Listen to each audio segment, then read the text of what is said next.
welcome to another episode with That Helpful Dad, and we've got 10 questions everyone is trying to answer after watching Stranger Things Season 3.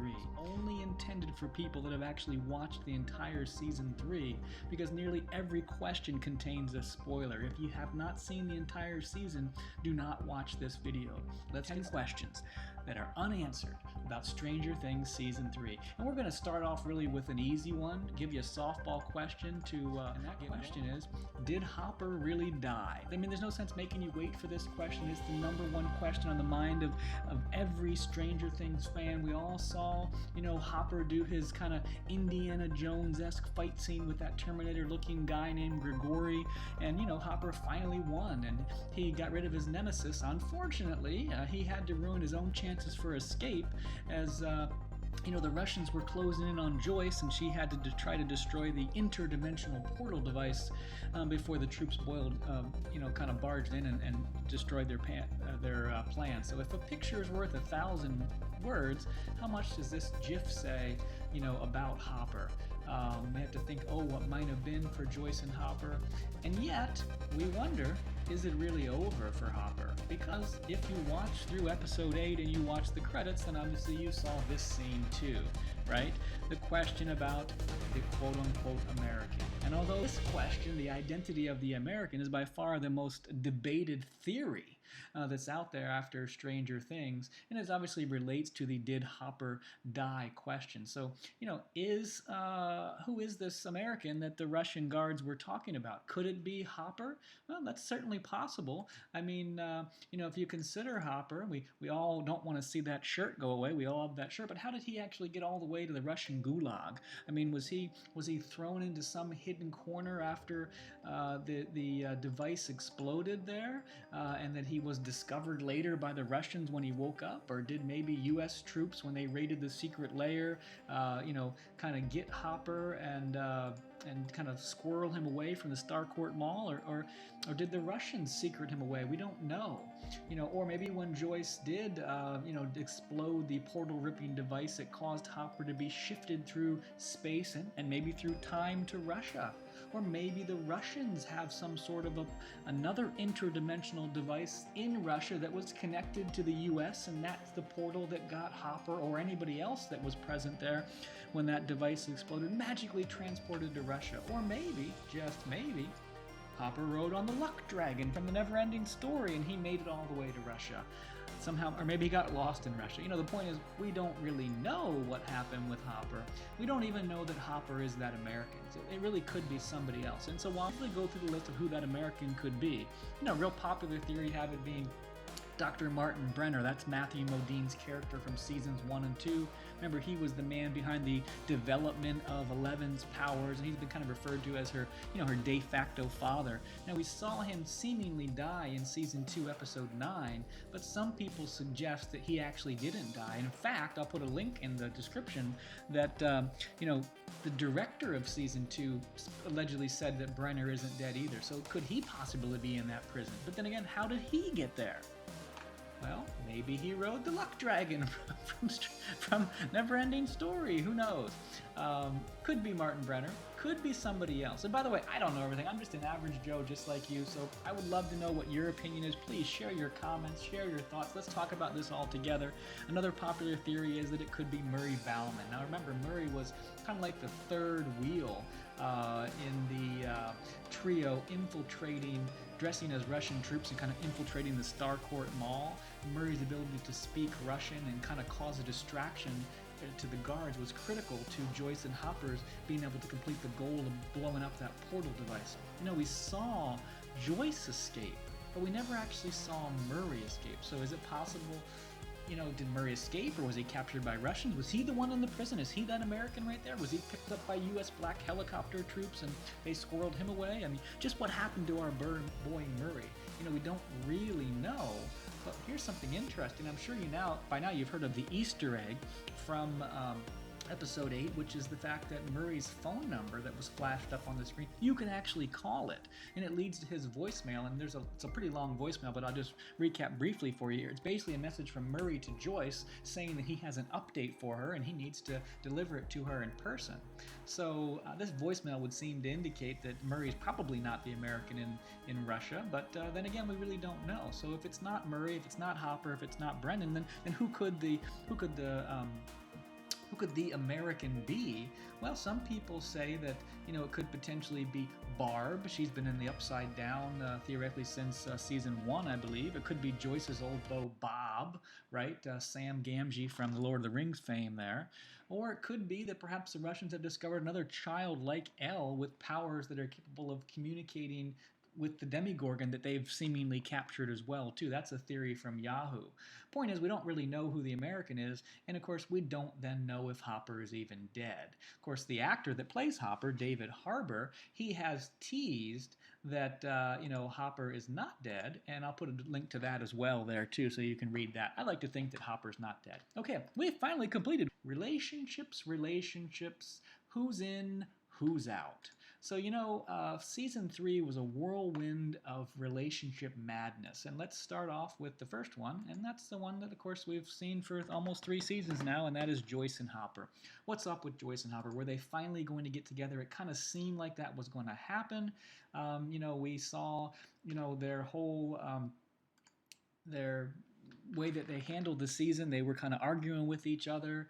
Hopper even went on a date, invited Joyce. Joyce didn't show up. A bit of a problem right there. Again, they formed that trio and took out, the Russians' device right there. But what we didn't see was Joyce and Hopper actually get together. Now, it seemed like they were going to have that happen right before Hopper kind of goes in for that climactic death scene right there.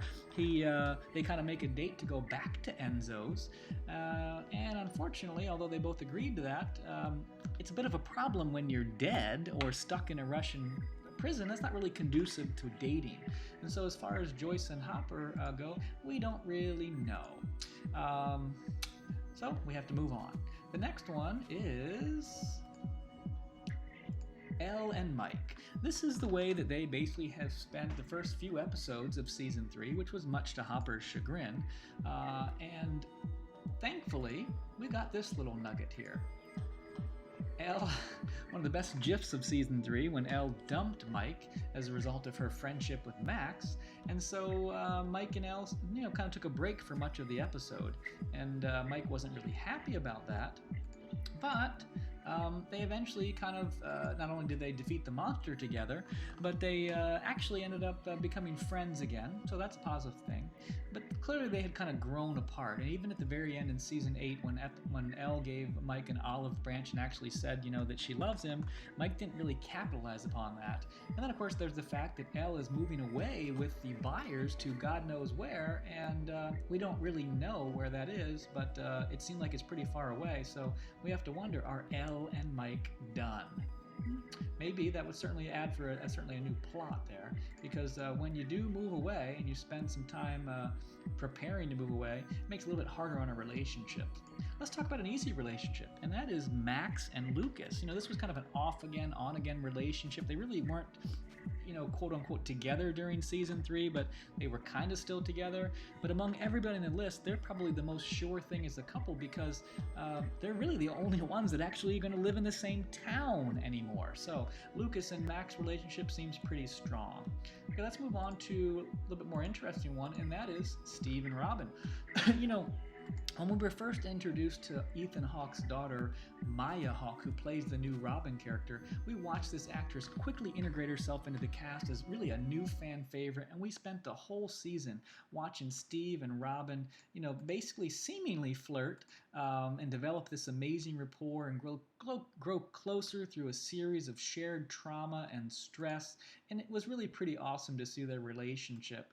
And then, of course, at the very, towards the end, Steve, we get this climax of the relationship where Steve finally realizes his feelings for Robin. He admits his feelings to Robin. They're on the floor of a bathroom stall at the Starcourt Mall. And yet, surprise, Steve's hopes don't lead to that first kiss that we all thought was coming. Instead, Robin took the moment to deliver one of the shockers of the season. In spite of her obvious attachment to Steve, apparently Robin actually likes girls. So it makes it a little bit hard to date Steve. So kudos to the writers of Stranger Things Season 3 for giving us a twist that nobody saw coming, or at least I didn't see it coming. If you saw it, let me know in the comments. That said, Steve and Robin, they clearly have an affinity for one another. Even if they're just as friends, let's hope their quote-unquote relationship continues. So who does that bring us to next? Dustin and Suzie. Dustin had to endure an entire season of laughs behind his back from his friends because clearly not a single one of them thought that Suzie from camp actually existed. While most fans believe Suzie probably did exist because, the directors wouldn't put that out there unless they were waiting for an opportune time to reveal her, nobody could have guessed that Suzie was going to be revealed in such dramatic fashion. I mean, that scene with her and Dustin was the key to solving the whole riddle that was the climax of the entire season 3. So more on that below because that's another question, but the point is Suzie rocks, literally. So the question now is, will Dustin and Suzie's love survive even with the help of that high-powered ham radio system they all have? You know what I say to that? 10-4, good buddy, it will. All right, next we get to Jonathan and Nancy. Outside of Elle and Mike, Nancy and Jonathan had the longest running love story on Stranger Things, at least for people that actually got together, since Hopper and Joyce didn't do that yet, so that doesn't count. But we watched the seeds of their love develop in Stranger Things 1. We watched their love bloom in Stranger Things 2. But in Season 3, things kind of faltered. Like many young couples, they experienced hardships, trying to find their way just in the harsh realities of this cruel world. They found out that jobs aren't easy, money's tight, everyday realities of relationships are just downright hard. Their story honestly kind of played second fiddle most of the season in Season 3, but in the end, they both played really key roles at crunch time. We can see they're finally all together, and they played an integral role. So that was kind of cool. They joined the rest of the gang. They battled against the Russians. They battled against Billy. They even battled against the Mind Flayer. And when all was said and done, Nancy and Jonathan, they were together. But there's kind of a bit of a problem right here because although they shared a great kiss in episode number 8, presumably Jonathan is moving away with his family, with Joyce and the rest of the Byers. And what's interesting is that Nancy, seemingly out of school, over 18, you would think could go where she pleases. She could have chosen maybe to move with Jonathan, but either she didn't want to or she wasn't invited. And so we saw them kind of, part ways. Question is, can their love survive, or will young hearts kind of just move on? So often happens. We won't know that until Season 4. And then finally we come to Will. Really a tragic character.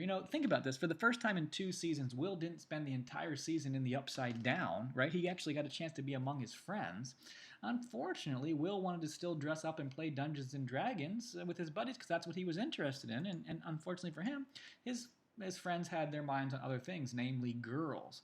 Thus, once again, Will was stuck on his own in a world without friends. And as a father myself, this is really kind of sad to witness because I'm watching this character who's endured so many attacks on his childhood innocence, and to see it continually be destroyed in this heartbreaking fashion, it is heartbreaking to watch it as a father. So, it's interesting also that Will's actor, the person that plays him, actually has said that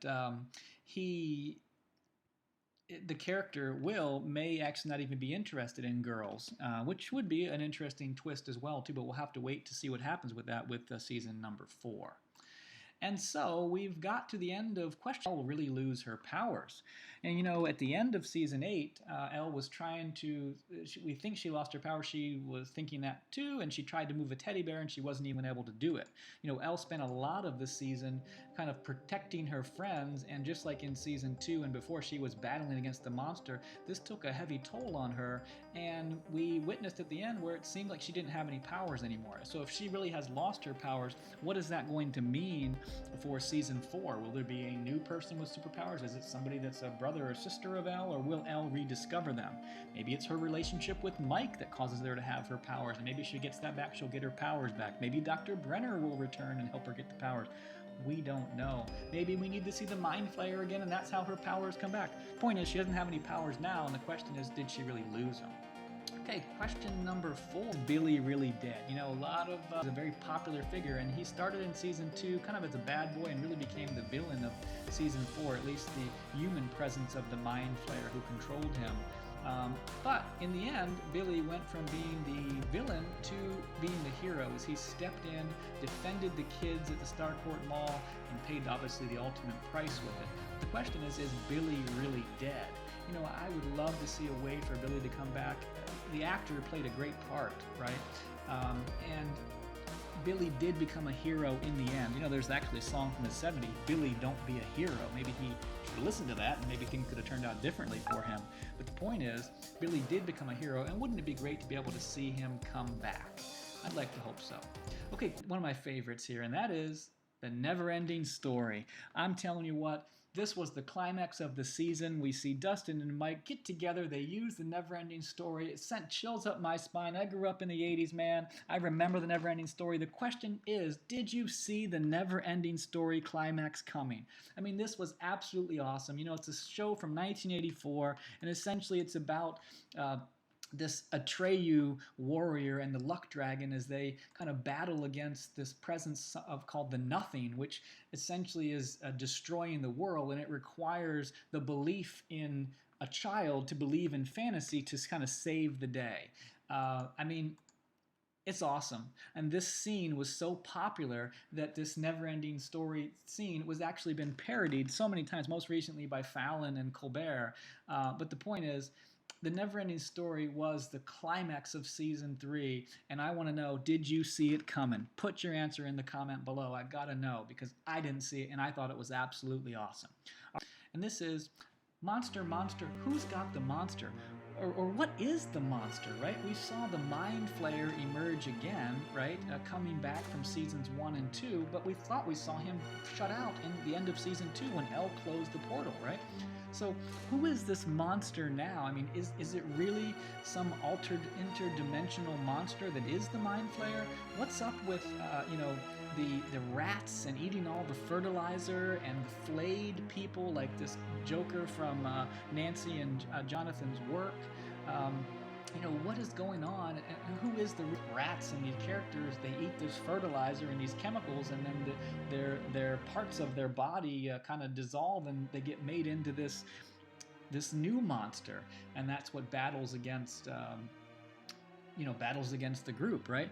But this monster gets destroyed, and yet we find out at the end, if you watched all the way to the end, that the Russians still have a Demogorgon, right? And so who is the real monster? I mean, does it have to do with this fertilizer stuff that causes like this red tide, like algae bloom, like we experienced in Florida last year, and we're never going to get rid of it, right? Or is it still the fact that they're just a Demogorgon that can go back from different dimensions? Is the monster actually not a monster at all, but maybe instead is actually just Russians, or maybe it's U.S. scientists, right?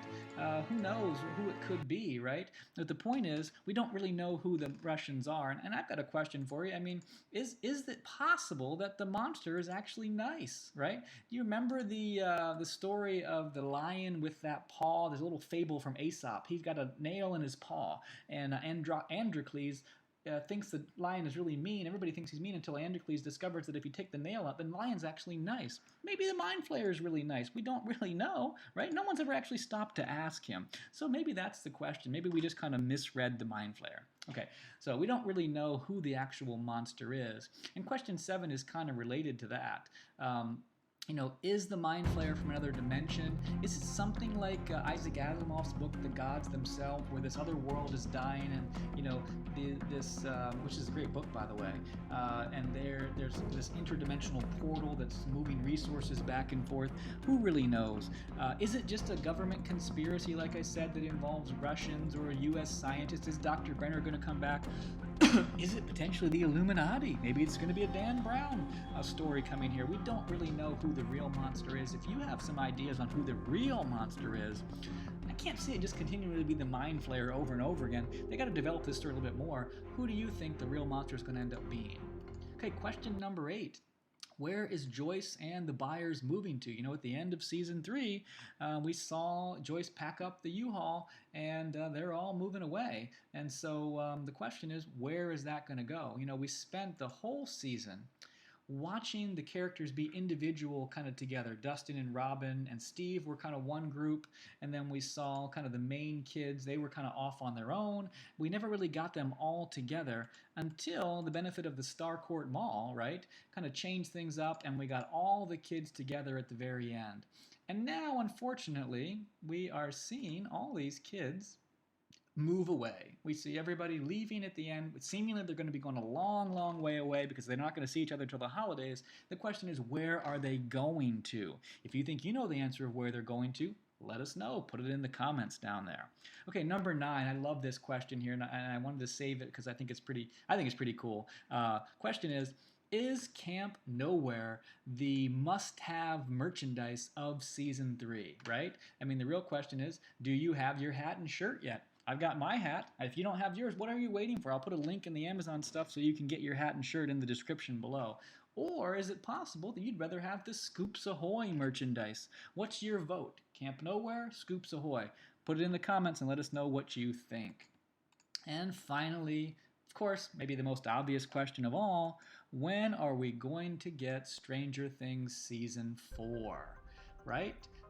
So if we look back at past precedents and try to figure this out, we know Season 1 launched in the middle of July in 2016. We got Season 2 in end of October 2017, and of course Season 3 this year on July 4th.